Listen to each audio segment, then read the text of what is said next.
um, how does this game go from a Notre Dame perspective that leads to a Notre Dame win? You know, like what are the parts and pieces of the game and how this transpires to lead for you guys, towards victory? I think it really comes down to how well this is a good comment right here. How well can Notre Dame's defensive line play against Miami's offensive line? Because I do agree with you. I mean, I haven't ranked my O-lines yet, so I don't know if I have Notre Dame and Miami 1 and 2, but they're on my list of schools that I'm going to be debating on who is my top 5. They're both there. A&M is also on there, who Notre Dame plays in game 2. But that's what we saw last year with their defensive line. Against Georgia, they ate Georgia up, and they played great. Against Penn State, the D-line struggled, and Penn State moved them around in the first half and pushed them around a little bit in the first half. They struggled against Ohio State, and you're running on Ohio State. They can't get pressure on Ohio State except when they blitz, and then that leaves you in man-on-man coverage against Jeremiah Smith. That didn't work out at the end of the game. So it's going to be, can they win in the trenches? Can they slow Miami's run game down? And then can they get pressure on Carson Beck? You look at the numbers; they're all great, but the one thing you see when you study Carson Beck's film is when he gets pressured, he does not handle it well. And I don't mean pressure of a big game or big moment. You play at Georgia, you can handle that pressure. I just mean physical little pressure.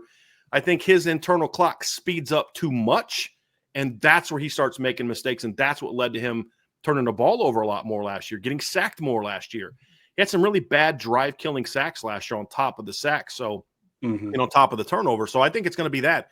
If Carson Beck sits in the pocket and he has time to throw and gets comfortable, he's going to put in work on you. That's just the reality of it. Whatever you think of him, he's a top 5 quarterback or top 15 quarterback. I've got 2 years of film that says if you give that kid time and you don't pressure him, he's going to carve you up. That's what I have. So defensively, it's just going to become that. And then, just limit the big plays. Don't let Miami's run game gash you with the big plays. Make Carson Beck beat you from the pocket. And then if you're going to do that, and it's not so much that it's a lack of faith in Carson Beck, it's a brand new receiving core. He missed the whole spring. We saw this with Notre Dame last year. So this is speaking from experience where it took Notre Dame's pass game a good month to get anything going because Riley Leonard missed the entire spring dealing with an injury. So there was bad timing. There were drops. You couldn't get on the same page. It's going to say, I'm going to make those receivers beat us.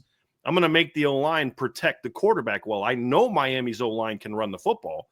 We got to make sure they don't run the football on us. Looking at it from the Notre Dame coach's standpoint, put them in some uncomfortable situations and make Carson Beck beat us.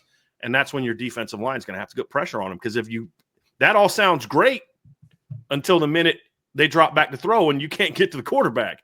And I'm saying, well, maybe we shouldn't have wished for that a little bit. But I think that's the key because, look, any good team that you play, and we could debate on how good Miami is or isn't going to be, but they're a good football team. If you got to be able to take something away and then make you beat them with something else. And if I'm Notre Dame in game 1, just like if I'm Miami in game 1, I'm going to say, I'm not going to let the backs in the O-line beat me. I'm going to make the quarterback and I'm going to make those receivers beat me.